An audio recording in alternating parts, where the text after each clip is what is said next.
Bonjour à tous et bienvenue dans ce nouvel épisode du podcast Changer de regard. Je suis ravie de vous retrouver après un petit temps d'absence comme régulièrement. Euh, j'ai encore du mal à être assez régulière sur le podcast parce que entre les réseaux sociaux et ça fait beaucoup de contenu à produire, mais j'espère bien trouver une régularité. En tout cas, j'espère que vous allez bien. Et je reviens aujourd'hui avec un sujet que j'avais déjà un petit peu évoqué sur Instagram, qui est celui du perfectionnisme. Voilà, c'est un sujet qui m'intéresse énormément parce que il me concerne personnellement, mais aussi parce que c'est un sujet que je retrouve énormément en séance avec les gens. On est beaucoup à être concernés par ce conditionnement. Alors, heureusement, c'est pas tout le monde, mais disons que il y a pas mal de gens qui sont concernés par ça. Ok? Donc aujourd'hui, j'aimerais faire une plongée, on va dire, sur euh, ce fonctionnement qui, en fait, est un fonctionnement traumatique, d'accord? C'est plus une réponse traumatique, un schéma de protection par rapport à un environnement familial qui a été vécu comme insécurisant que un trait de personnalité ou une compétence. Alors, à tort, on dit souvent que le perfectionnisme, c'est une qualité et que on va le masquer en défaut. Vous savez, par exemple, dans les entretiens d'embauche, quels sont vos défauts? Oh, je suis perfectionniste et tout le monde dit, bah, c'est pas vraiment un défaut, ça. Alors, il s'agit pas de savoir si c'est un défaut ou si c'est une qualité, il s'agit de comprendre en fait que c'est une réponse traumatique. Donc, même si vous avez envie de vous dire que, je sais pas, ça vous mène à l'excellence, que ça fait de vous quelqu'un de compétent, que ça fait de vous, je sais pas, quelqu'un d'exigeant qui peut se challenger, etc. Je comprends que vous ayez envie de voir l'aspect qui peut paraître positif dans notre société, mais c'est aussi le perfectionnisme, par exemple, qui va mener les gens au burn-out. D'accord? Donc, c'est pas si positif que ça d'être hyper exigeant, de pas savoir poser ses limites, parce que le perfectionniste va avoir beaucoup de mal à poser ses limites, puisqu'il veut toujours dépasser les choses et aller plus loin et que ça soit encore mieux. C'est jamais assez. Donc, il va y avoir une exigence qui n'est jamais satisfaite. Et pour certaines personnes, ça peut vraiment mener dans des endroits vraiment délétères, type burn-out. Ok? Donc, j'ai pris quelques notes pour ceux qui me regardent sur YouTube. C'est pour ça que je tourne la tête. Euh, donc déjà, j'aimerais bien qu'on parle de ça un petit peu plus en détail. Euh, donc, derrière le perfectionnisme, il y a la notion de ne pas être assez. D'accord? Donc je vais performer pour être aimé, pour être validé, pour être reconnu, parce que je ne reconnais pas ma propre valeur, parce que je ne me reconnais pas. Donc je vais essayer de montrer aux autres que je suis compétent. D'accord? Et donc, je vais être dans une suradaptation constante, puisque pour pouvoir bien répondre à ce qu'on me demande, parce que c'est toujours ça, soit à ce que je me demande moi-même, soit à ce que l'extérieur me demande, je vais être très à l'écoute des autres, je vais apprendre vraiment à répondre, à formuler, à être précise, précis, à vouloir aller dans des détails, je vais apprendre à convaincre, je vais apprendre à me justifier, je vais apprendre à argumenter, je vais pousser dans certains sujets très très en profondeur pour vraiment les maîtriser et pouvoir un petit peu faire mouche et dire, bah voyez, je suis performant, je suis dans la maîtrise de ce sujet qui d'ailleurs ne nous passionne pas toujours, mais qui va nous permettre d'une certaine manière de prouver notre valeur, d'avoir raison, de pouvoir convaincre et de se sentir un peu plus en sécurité, une sécurité qui est évidemment illusoire, mais qui va permettre de se sentir potentiellement un peu plus en sécurité parce que on sait de quoi on parle, on sait ce qu'on fait, on sait ce qu'on dit. Ok? Donc ça va être le fonctionnement un petit peu du perfectionnisme qui va se développer face à des parents très exigeants. Souvent, il y a au moins un des deux parents qui est perfectionniste et qui va donc montrer à l'enfant que c'est pas si simple que ça et que il faut savoir argumenter, il faut savoir de quoi on parle, que c'est important d'avoir raison, que on lâche pas le morceau comme ça. Euh, Ça va dépendre des gens, mais quand même la plupart du temps, soit il y a une colère refoulée, soit il y a une colère exprimée, d'accord? Donc il faut pas confondre avec le people pleaser. Le people pleaser cherche à éviter en fait le conflit, donc il va arrondir les angles, il va vouloir bien faire, mais c'est pour être aimé, non pas pour prouver sa valeur, mais pour éviter qu'on l'attaque, qu'on l'agresse, parce qu'il se sent en insécurité face à l'autre. Ok? Donc c'est pas le même moteur parce que le perfectionniste, la plupart du temps, même s'il a envie d'éviter le conflit, hein, aussi, mais il est prêt. Il est prêt à y aller. Il y a beaucoup de gens perfectionnistes qui vont être un peu coléreux, quoi, hein, un petit peu, puisque, alors plus ou moins, si vous avez du people pleasing avec, si vous avez développé les deux schémas de protection, ben vous aurez peut-être un peu moins tendance à vouloir aller au conflit, mais vous êtes quand même capable d'y aller. Et notamment au niveau de l'enfance et de l'adolescence, au moment où vraiment ça se développe, on entend souvent, moi j'entends souvent en séance des gens qui me disent, ah ben non, aujourd'hui je m'énerve plus, mais c'est vrai que quand j'étais enfant, adolescent, ben, je m'énervais quand même souvent.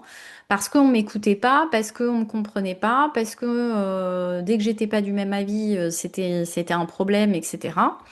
Donc je m'énervais. Donc c'est assez fréquent chez le perfectionniste d'avoir de la colère. Ça peut être une colère rentrée, comme ça peut être une colère exprimée.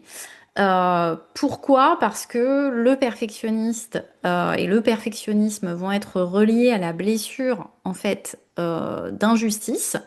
Et donc l'émotion reliée à l'injustice, c'est la colère. D'accord? Et c'est vrai que c'est extrêmement injuste pour soi, mais on peut être aussi injuste avec les autres sans s'en rendre compte, évidemment. D'être dans ce je ne suis pas assez et donc je dois performer, je dois être hyper exigeant avec moi-même, etc. C'est vraiment quelque chose qui est un véritable sacrifice, d'accord, pour notre propre système interne. Pourquoi c'est un sacrifice? Parce que comme je ne suis pas assez et que je cherche à prouver à l'autre que je suis digne d'être aimé, que j'ai de la valeur, eh bien, je ne vais pas chercher à être moi-même, puisque je considère en fait que ce que je suis, ça n'est pas assez, hein. C'est voilà, c'est ce qui se cache derrière c'est ce qui motive le perfectionnisme. Donc, je ne vais pas chercher à être moi, je vais chercher à être parfait. Je vais chercher à tout bien faire, à tout bien dire, à avoir la bonne apparence, les bonnes réponses, à savoir ce qu'il faut faire, ne pas faire, etc. Je vais faire hyper attention aux autres parce que le but, c'est quand même d'arriver à anticiper ce qui va se passer, à répondre aux besoins, à ne pas être dépourvu en toute situation. Donc, ça demande un effort vraiment extrême et ça demande surtout un effort dans le fait de se déconnecter en fait de son corps, de ses propres besoins, pour pouvoir répondre à la demande extérieure. Pourquoi se crée ça? Parce que il y a eu au moins un des deux parents qui était très exigeant, qui ne laissait rien passer, qui pouvait aller peut-être dans le conflit assez facilement, dans la critique, dans le jugement, voire le dénigrement assez facilement, de manière répétée. Et donc, pour essayer de parer, je dirais, à ces attaques, hein, dont le parent n'a aucune conscience. Il ne se rend pas compte puisque on traite les autres finalement comme on se traite nous-mêmes. Donc, si on se traite de cette manière-là, on trouvera ça normal d'être exigeant avec l'autre. OK? Parce que on l'est constamment avec nous-mêmes et c'est un tel sacrifice, c'est un tel effort que la moindre des choses, c'est que la personne en face ait finalement le même traitement que celui qu'on s'inflige à nous-mêmes. Sinon, ça devient encore plus injuste si l'autre a le droit de faire tout ce qu'il veut et que moi, je dois me sacrifier, je dois sacrifier mes besoins, mes émotions, mes envies pour être parfait et que l'autre n'ait aucun effort à faire. Ça va tout de suite déclencher de l'injustice chez nous. OK? Donc, euh, c'est important de comprendre ce qui motive ça. C'est systématiquement un schéma de l'enfance, souvent avec le parent du même sexe que nous, mais pas toujours. Ça dépend des configurations familiales, si c'est monoparental, s'il y a un parent qui est pas souvent là, etc. Donc parfois, il y a des cas où c'est l'autre parent, c'est celui du sexe opposé qui va générer ça. Parfois, c'est les deux parents parce que les deux sont perfectionnistes, ça arrive aussi. Donc ne faisons pas de généralité. Mais c'est vrai que ça peut être l'un ou l'autre avec un potentiel un peu plus grand sur le parent du même sexe que nous. Ok? Donc, euh, le prochain point que j'aimerais bien voir, c'est quels sont les besoins en fait derrière qui n'ont pas forcément été reconnus et auxquels on n'a pas pu répondre par nous-mêmes ou auxquels même peut-être la relation parentale nous a empêchés de répondre parce qu'on a senti que c'était peut-être trop dangereux pour nous. Donc, c'est des mécanismes qui vont se mettre en place inconsciemment, d'accord? Et ensuite, j'aimerais qu'on voit comment ça impacte les relations. De quelle manière réellement ça peut empêcher même la relation pour certaines personnes et pour d'autres à quel point ça peut compliquer la relation de pas pouvoir exprimer qui on est. Et dans un dernier point, on verra l'aspect un peu plus énergétique et le lien avec le parent. Donc, le besoin derrière, il est multiple. En fait, il n'y en a pas qu'un seul, mais le premier que j'ai envie de citer, c'est le besoin de douceur. Le besoin de savoir se pardonner aussi. Donc d'être doux avec soi, d'être tolérant, mais aussi de savoir se rassurer dans la douceur. Il y a quelque chose comme ça. Ok, je vais pas m'en vouloir. Je peux me pardonner de ça. J'ai le droit de faire des erreurs. J'ai le droit d'apprendre. J'ai le droit de rater et de comprendre en fait ce qui se passe. Ça ne va rien changer à ma valeur en fait. Ça ne va pas, le fait que je réussisse ou pas, ne va pas dire de moi si j'ai de la valeur ou pas. Ok? Donc ça, c'est quelque chose qui est vraiment important. Donc c'est savoir être doux, savoir être tolérant, savoir se pardonner. Donc avec soi-même d'abord. Et en fait, plus on l'intègre en soi, plus on va être capable aussi d'offrir ça à l'autre, hein, en face de nous. Donc, finalement, un autre besoin qui découle de ça, c'est celui de ne plus laisser les autres nous valider ou pas.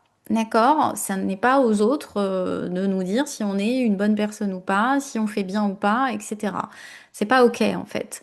À partir du moment où vous essayez de manière correcte et où vous avez vraiment l'intention d'essayer, etc.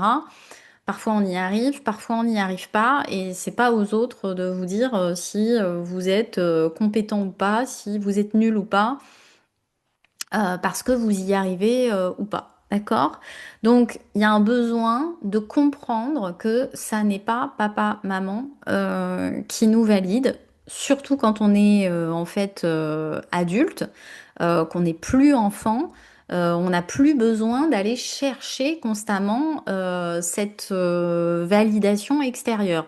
Mais si vous regardez bien, les gens perfectionnistes adultes, c'est ce qu'ils font. Ils continuent constamment d'aller chercher une forme de reconnaissance et de validation extérieure parce qu'ils l'ont pas eu, et ils continuent de faire ces efforts en disant il y a bien quelqu'un qui va voir quand même à un moment donné que je suis compétent, quoi, hein. Ok? Donc, il y a aussi un besoin de se rendre légitime de qui je suis. J'ai le droit d'être moi, j'ai le droit de dire vraiment ce que je ressens, ce que je pense. Alors, on est d'accord, on n'est pas là pour, pour dire des trucs affreux aux autres, hein. Il y a une manière de le faire, d'accord? Mais néanmoins, on a le droit, en fait, d'être en désaccord, sans forcément aller dans un conflit. Donc ça, j'en parlerai dans un autre épisode de podcast, parce que c'est un sujet extrêmement important quand on est dans le perfectionnisme, mais aussi quand on a grandi dans une famille dysfonctionnelle, et même pour le people pleasing, etc. La différence entre le désaccord, le conflit et comment le gérer, c'est vraiment une compétence qui est très utile pour pouvoir relationner, hein, avec les autres, rester dans la relation sans se trahir, sans manquer d'authenticité, sans être en sacrifice. Donc il y a ce besoin de se rendre légitime, de communiquer, en fait, mais communiquer ce qui est vrai. Et donc ça veut dire qu'il y a un besoin aussi de s'y connecter à l'intérieur, d'arrêter d'être dans un mode automatique de non mais je sais qu'il faut que je fasse comme ça, et si je fais pas ça, ça va pas aller, qu'est-ce qu'on va penser de moi, etc., etc.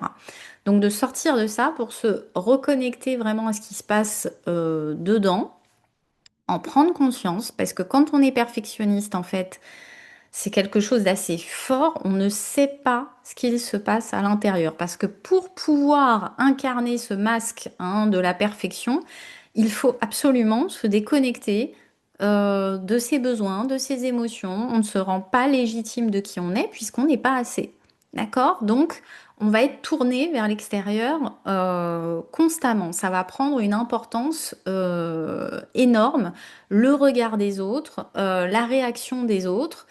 Donc il y a un besoin vraiment de se recentrer sur la connexion à soi pour pouvoir ensuite communiquer à l'extérieur. Et pour pouvoir passer ce step, on va dire, de peur peut-être, et de se dire, ok, mais là, qu'est-ce qui va se passer si en fait je dis non, si en fait je dis que ça me plaît pas, si en fait je dis que je suis pas d'accord, est-ce que je vais revivre du conflit comme quand j'étais enfant? Est-ce que je vais me mettre en colère, je vais défoncer tout le monde? Qu'est-ce qui va se passer? Ok? Et donc, il y a besoin de gagner en sécurité intérieure, en maturité émotionnelle, mais surtout en légitimité, en fait, pour pouvoir vraiment aller dans cet espace de dire, ok, c'est pas grave en fait si je suis pas d'accord avec l'autre, c'est pas grave si je fais pas ce qu'il me demande, c'est pas grave si là j'ai pas compris, c'est pas grave là si je me suis trompée. Euh, j'ai aussi le droit de communiquer ce que je ressens, ce que ça me fait. hein. Donc, c'est des compétences aussi de communication non violente, de savoir exprimer à l'autre ce qu'on ressent sans l'accuser, sans être dans une exigence folle, d'accord?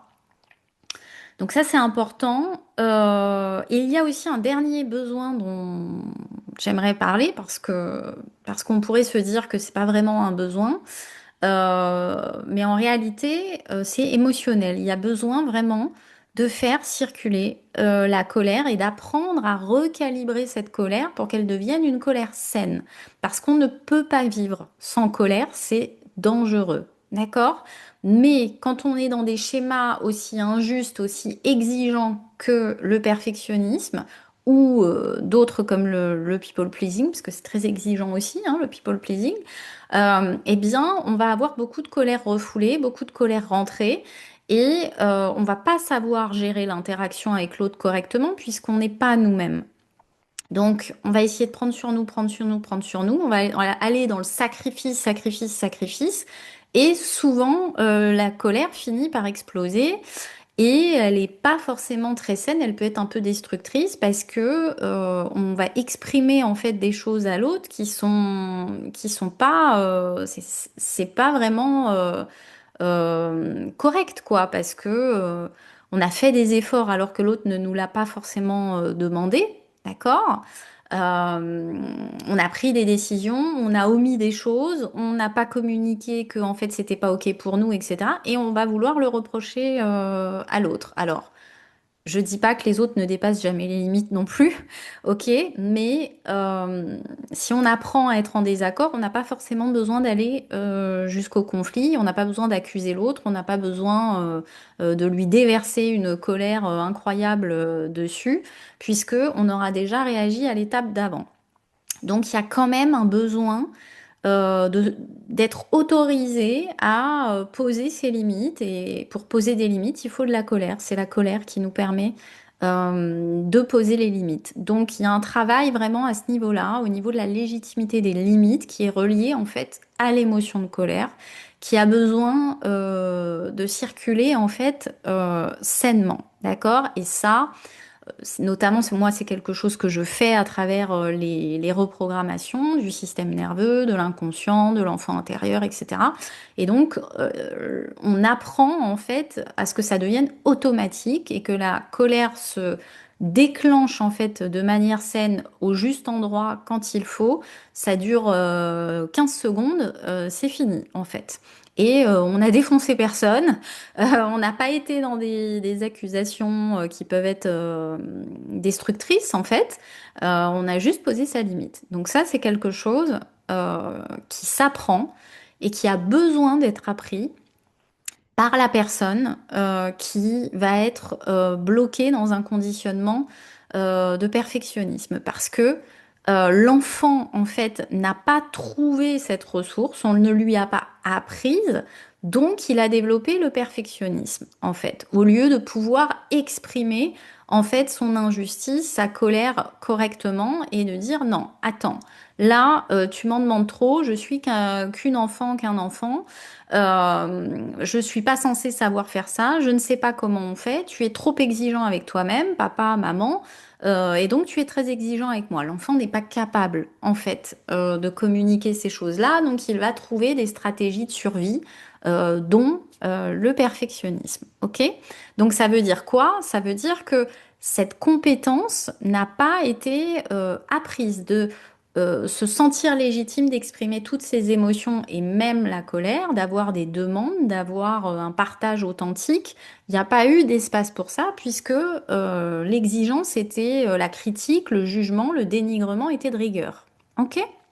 Donc il faut prendre aussi conscience que quand je suis dans un schéma de survie comme ça, perfectionnisme ou autre, il y a des compétences que je n'ai pas acquises, mais heureusement, on peut développer ça à tout âge, vraiment. Il n'y a aucune limite, mais il faut savoir évidemment comment faire et comment reprogrammer ça dans le système nerveux. Ok? Maintenant, j'aimerais voir un petit peu plus comment ça impacte la relation. d'accord? Parce que même si là j'ai posé des bases, c'était important de comprendre vraiment comment ça fonctionne, même si c'est pas exhaustif, mais c'est pas grave, d'accord? Euh, J'aimerais qu'on se fasse un point sur concrètement qu'est-ce que ça fait dans la relation, qu'est-ce que ça nous pousse à faire, quel impact ça peut avoir sur l'interaction, le lien en fait avec l'autre. J'en ai parlé tout à l'heure, même si le perfectionnisme ne fait pas exprès, d'accord? Comme je le disais juste avant, c'est un manque de compétences, c'est une stratégie de survie qui a été mise en place pour protéger en fait une part blessée, d'accord? On pourrait appeler ça une part protectrice, par exemple. Euh, le perfectionniste est une part protectrice qui protège l'enfant intérieur blessé, ok? Et c'est pour éviter de ressentir la peine que cet enfant intérieur contient, d'accord? Donc, il va mettre le masque du perfectionniste et il va vouloir tout bien faire, etc. Donc, on va être dans un manque d'authenticité puisqu'on se cache derrière ce conditionnement et c'est très compliqué parce qu'en fait, l'autre va avoir du mal à vraiment nous lire et à comprendre, même à certains moments, que là, en fait, on est dans l'excès.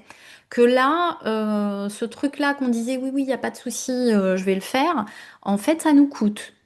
Parce que nous-mêmes, nous n'allons pas nous écouter, on va pas écouter nos limites et on va dire à l'autre, t'es sûr? Et le perfectionniste, il répond toujours, oui, oui, t'inquiète, il n'y a pas de souci, machin, c'est bon, on va faire comme ça. Non, non, mais je veux pas qu'il y ait de soucis, donc je m'en occupe. Ok? Et donc, on se dit, bon, bah ok, hein, je lui ai demandé s'il était sûr, il a dit oui, oui, mais en fait, le perfectionniste ne s'écoute pas. D'accord? Il ne s'écoute pas. Très, très, très peu. Donc, il va constamment dépasser ses propres limites, ok? Et donc, il va avoir l'impression que l'autre lui en demande toujours trop d'une certaine manière. Alors, au début, ça va, c'est sympa, etc. Une fois, deux fois, trois fois, quatre fois. Et à un moment donné, bah, il va se sentir abusé. Mais c'est parce qu'il s'abuse lui-même. En réalité, hein, on lui a appris à s'abuser lui-même, on lui a appris à ne pas écouter ses besoins, ses limites, ses émotions, son corps, etc. Ok? Donc, euh, il ne va pas réellement montrer ses vraies intentions, ses vraies limites, ses vrais besoins. Son nom ne va jamais être placé correctement. Et donc l'autre, ben, pense que c'est OK, pense que tout va bien, et puis à un moment donné, ça explose parce qu'on a trop pris, trop fait, etc. Et l'autre ne comprend pas souvent en face ce qui se passe. Il se dit, mais pourquoi elle explose comme ça? Moi, je lui avais rien demandé. J'avais pas trop insisté. Je lui ai demandé s'il était sûr, etc. Il m'avait dit oui. Pourquoi ça explose comme ça, en fait? Et c'est là, en général, qu'on va se retrouver à être très exigeant avec l'autre et à faire des reproches, etc. Euh, donc l'autre a du mal à nous lire et à nous connaître vraiment et à savoir vraiment quels sont nos besoins, ce qu'on veut, etc. Parce que nous-mêmes, on ne le sait pas.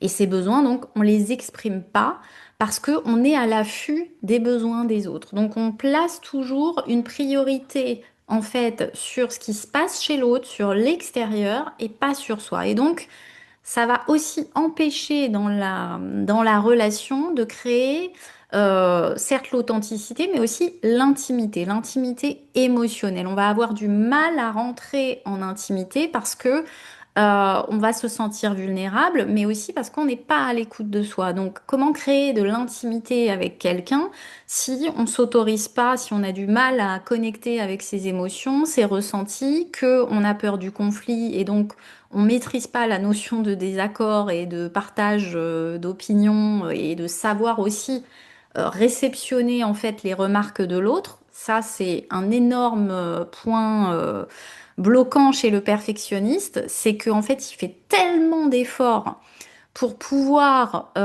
satisfaire l'autre, avoir sa validation, sa reconnaissance, que la moindre remarque de l'autre, même si c'est dit avec des pincettes, etc., ça va le mettre en alerte tout de suite. Tout de suite, ça va être très injuste, très difficile à recevoir.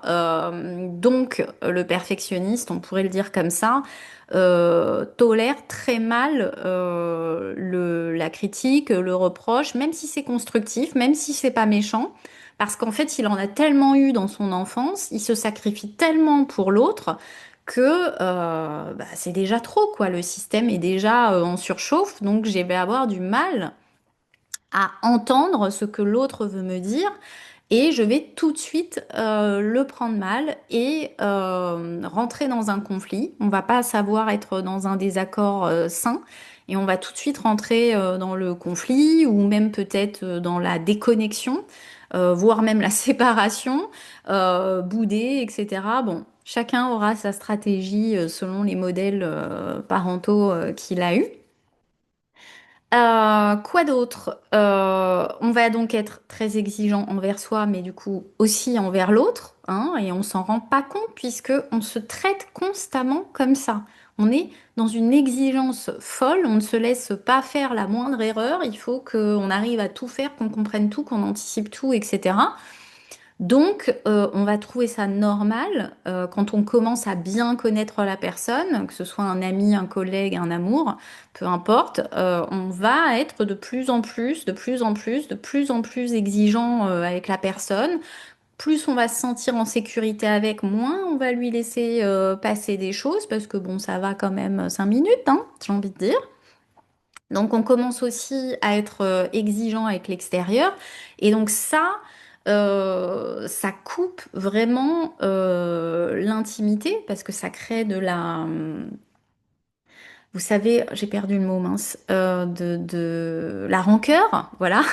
Ça crée de la rancœur, ça crée un petit peu de on compte les points et toi t'as fait ci et toi t'as pas fait ça, etc. Et on se sent attaqué. Et donc, ça ne favorise pas le lien. D'accord? Surtout que le perfectionniste n'est jamais satisfait. Ça, c'est une particularité qui est importante. Il va constamment chercher à faire mieux. Pourquoi? Parce que ça n'est jamais assez, tout simplement. Donc, il va constamment chercher plus, plus, plus, plus, plus. Qu'est-ce que j'ai loupé? Qu'est-ce que j'ai pas vu? Qu'est-ce que j'aurais pu anticiper? Ah mince, c'est dommage, j'ai pas fait ça. Oui, bon, j'ai réussi, mais quand même, j'aurais pu faire un petit peu mieux, comme ci, comme ça. Donc, il ne va jamais être satisfait et donc il va toujours, pour rester dans l'excellence, hein, soi-disant, et toujours se perfectionner. Il va toujours mettre un bémol à toute chose qui va se passer parce qu'on aurait pu faire mieux. Ok? Donc, ça empêche d'être dans l'instant présent, ça empêche d'être dans la gratitude, de profiter du moment et de renvoyer aussi à l'autre ben, qu'on est heureux en fait, que on est heureux avec cette personne, que en fait on est content, qu'on est satisfait, etc. Ok, donc ça peut être bien aussi d'en prendre conscience. Je vais terminer par le manque d'écoute de soi, même si je l'ai déjà un petit peu dit, mais je pense que ça mérite d'être resignifié parce que ce qui peut aider à sortir du perfectionnisme, pardon, c'est de revenir vraiment en connexion, en fait, avec l'instant présent, avec ce qui se passe à l'intérieur de nous, avec nos besoins, avec nos émotions, de s'autoriser, en fait, l'erreur, d'accord? Ça, c'est très, très, très important. De s'autoriser aussi à ralentir, à dire non. Et pour pouvoir faire ça, il faut vraiment se connecter à soi. Sinon, il n'y a jamais de limite. Plus, plus, plus, plus, plus, plus. Ok? Donc, le manque d'écoute de soi va avoir un énorme impact hein, sur la relation. C'est énorme en fait. D'accord? Parce que en plus, si on s'écoute pas soi, on va vraiment avoir du mal en fait à écouter l'autre et on va même anticiper des besoins, se dire ah, mais je suis sûre qu'il va réagir comme ça, qu'il va faire ci, qu'il va faire ça et en fait c'est même pas juste. La moitié du temps c'est pas juste. Ça va pas être vraiment ça, c'est-à-dire que la personne est capable en fait d'autres choses, mais on va même pas forcément le voir ou lui laisser l'opportunité de nous le montrer parce que en réalité, euh, quand on est dans un schéma traumatique comme ça, on n'est jamais dans le présent. D'accord? On est dans la survie, donc on n'est pas dans le présent. Et ce qui va se passer, c'est que cette personne qui est en face de nous, qui que ce soit, d'accord? Nos enfants, notre collègue, notre amoureux, notre ami, le boulanger, peu importe. euh, Ça n'est jamais cette personne-là à qui on s'adresse puisque on est bloqué dans un schéma du passé et que notre système nerveux, notre corps n'a pas compris que c'était terminé. Donc en fait, on s'adresse toujours à papa ou à maman, systématiquement. Et donc, on va projeter les fonctionnements que on a connus avec eux sur les personnes qui sont là devant nous. Alors, il y aura certains fonctionnements qui seront effectivement communs, et c'est pour ça qu'on choisit ces personnes-là parce que elles nous rappellent bien quelqu'un qu'en fait on connaît. Mais il y a aussi certains fonctionnements qui sont pas forcément les siens et on va vouloir les anticiper, les projeter un peu sur cette personne. Et donc, on n'est pas réellement dans la réceptivité, dans l'écoute, ni de soi, ni de l'autre. Ok? Donc, ça, je pense que c'est déjà un bon petit tour, en fait, de comment ça impacte la relation. Maintenant, ce qu'il faut comprendre, c'est que ce schéma du perfectionnisme, cette réponse traumatique protectrice, d'accord, elle nous invite en fait à trouver l'autorisation en nous, à développer l'autorisation en nous d'expérimenter, d'accord, avec tolérance, avec douceur, avec amour, avec pardon. Elle nous demande de nous autoriser à comprendre que, en fait, on a le droit d'être nous et d'être parfaitement imparfait. D'accord? Et que s'il y a des personnes qui vous le reprochent, s'il y a des personnes qui remettent ça en cause, il y a deux choses. La première, c'est de savoir comment rester dans votre espace aligné et donc légitime de ce que vous venez de dire, d'expliquer, de partager, etc. Et de ne pas laisser l'autre vous remettre en cause, vous invalider ou vous valider. D'accord? Ça, c'est une vraie compétence que la blessure d'injustice et le perfectionnisme nous demandent de développer. Ok? Et ce qu'il faut comprendre, c'est que quand choisis de ne pas rester bloqué là-dedans et de comprendre ce que ça veut m'apprendre, eh bien, je vais en récolter aussi les bénéfices et les trésors parce que je vais réellement comprendre de manière sincère, de manière authentique, ce que c'est que de se pardonner à soi, d'accord? Il n'y a pas besoin de pardonner aux autres. La seule personne à qui vous avez besoin de pardonner, c'est vous, d'accord? C'est avec vous que vous avez besoin d'être tolérant, d'être doux, d'être aimant pour toutes les expériences que vous faites. Donc ça marche avec toutes les autres blessures, conditionnements, schémas traumatiques, etc. Soit dit en passant. Ok? Maintenant, j'aimerais voir un dernier aspect, puisque je suis là. Autant aller un peu plus en profondeur dans ce sujet, d'accord? Et j'aimerais qu'on inspecte un petit peu, on va être assez rapide tout de même, le lien à la mère et au père et énergétiquement, comment ça impacte la communication, la dynamique entre mon féminin et mon masculin. Ok? Donc, euh, de manière la plus typique, ok? Donc, je vais être dans un exemple quand même généraliste. Euh, Comme c'est le parent du même sexe, le plus souvent, qui va appuyer par sa critique, par peut-être son rejet, par son dénigrement, par sa colère, par son exigence en fait sur le je ne suis pas assez et tu dois faire hyper bien pour prouver ta valeur, pour que je te valide, mais évidemment, je ne te validerai jamais, hein. Ça, c'est pas dit dans les mentions vraiment légales, mais en fait, c'est là. Eh bien, on va prendre l'exemple de la femme et c'est la même chose pour l'homme, mais inversé. D'accord? Donc, euh, la mère, pour la femme, va jouer un rôle prédominant dans le fait d'impacter en fait sa fille et notamment sa partie féminine. D'accord? Donc, par exemple, ça va donner une répression des émotions, de la sensibilité, par exemple, et ça va donner de la critique constante qui peut aller euh, de l'intelligence au physique, les résultats à l'école, la manière de se comporter. Ça peut toucher vraiment tous les aspects de l'être.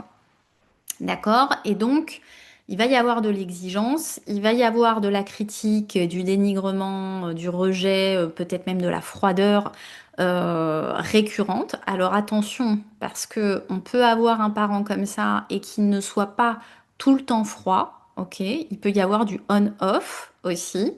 Donc pas de méprise, c'est pas parce que maman vous fait des câlins que en fait elle n'a pas été exigeante avec vous, d'accord?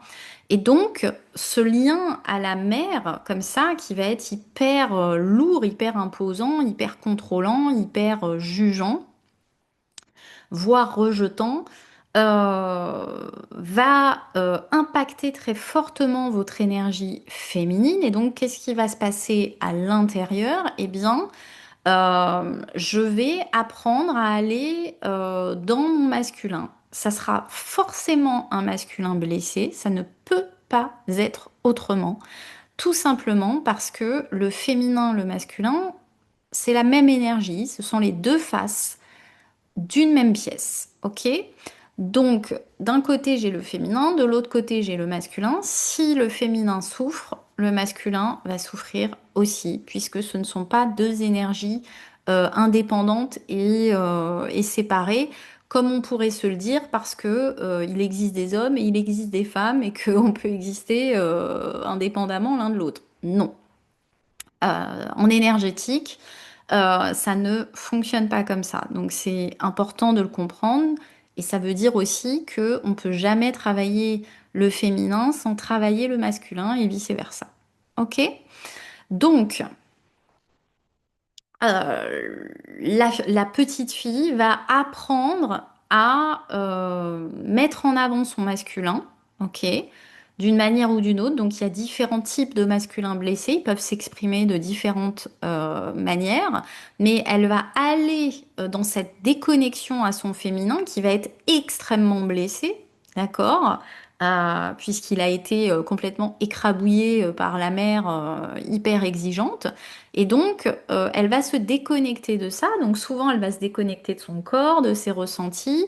Elle va avoir du mal à soit à contacter ses émotions, soit à les gérer. Ça peut être débordant, le chaos, etc. Parce que elles ont tellement été stigmatisées que parfois on peut pas les éviter, notamment si dans votre design humain vous êtes autorité émotionnelle, vous allez avoir beaucoup de mal à les éviter. Donc, elles seront quand même là. Mais elles seront vécues de manière chaotique et désagréable. Ok?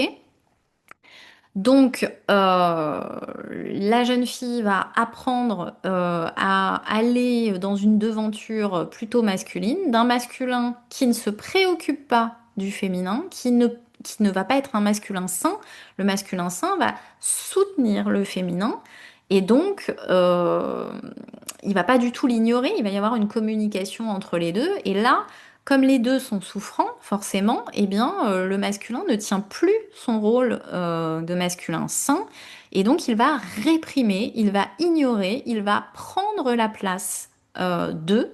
Et en tout cas, il va y avoir une dualité intérieure qui va être renforcée, une opposition et une incapacité en fait à faire communiquer les deux, alors que à la base c'est la même énergie. Mais ça va vraiment de manière totalement illusoire, renforcer le fait de se dire je suis pas connectée en fait avec mon féminin ou mon masculin selon qu'on est un homme ou une femme.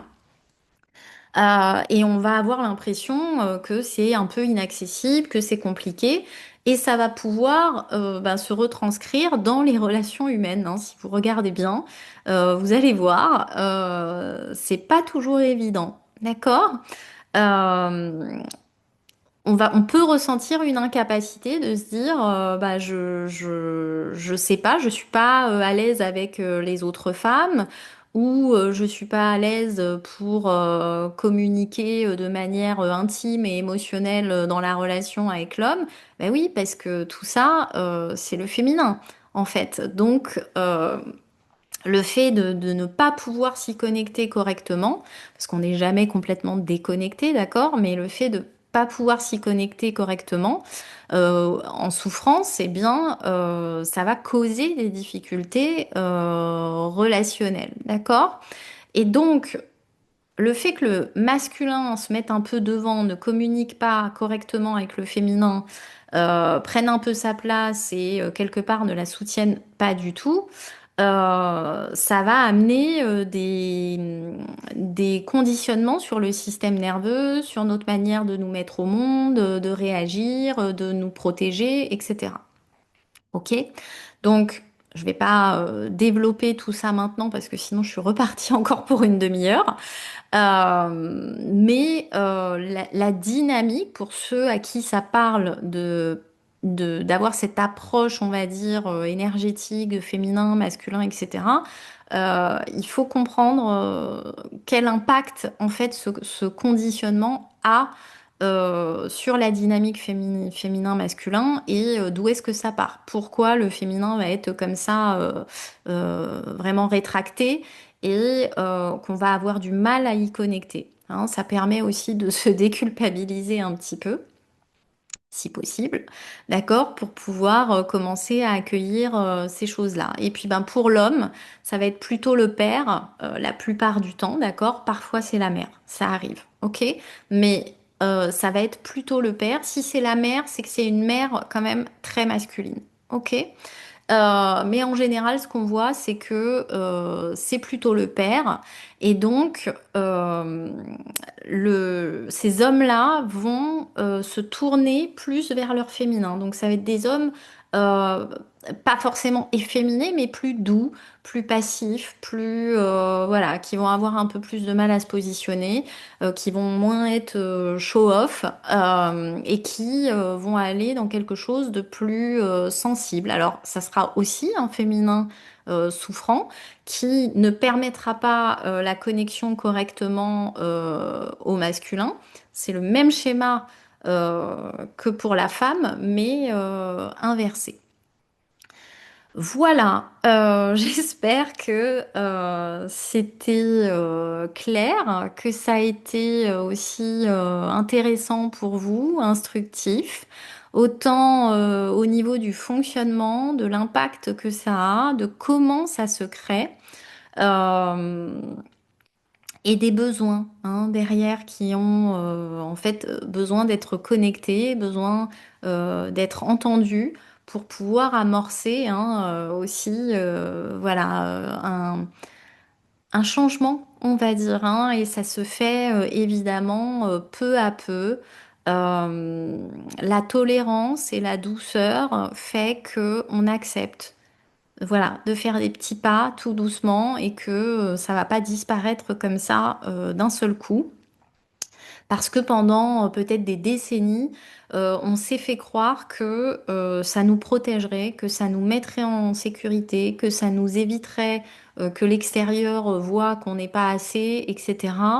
Euh, bah voilà, faut un petit peu de temps pour accepter de déprogrammer ça et ça va se faire aussi en acceptant de développer des compétences qu'on n'avait pas développées jusque-là et donc c'est ce dont je parlais tout à l'heure avec la reprogrammation de la colère.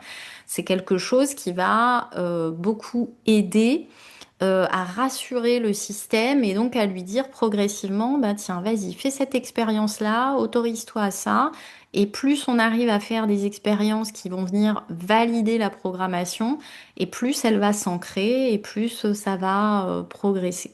Ok? Il y a différentes manières de travailler là-dessus, que ce soit dans le corps ou dans la reprogrammation. On a souvent besoin des deux.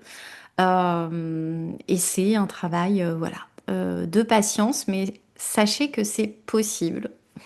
J'en suis l'exemple vivant. On peut progressivement sortir du perfectionnisme. J'y travaille encore. Il y a encore des jours où ça m'arrive sur certains sujets. Je me vois faire. Ok, très bien. Et j'accueille ça.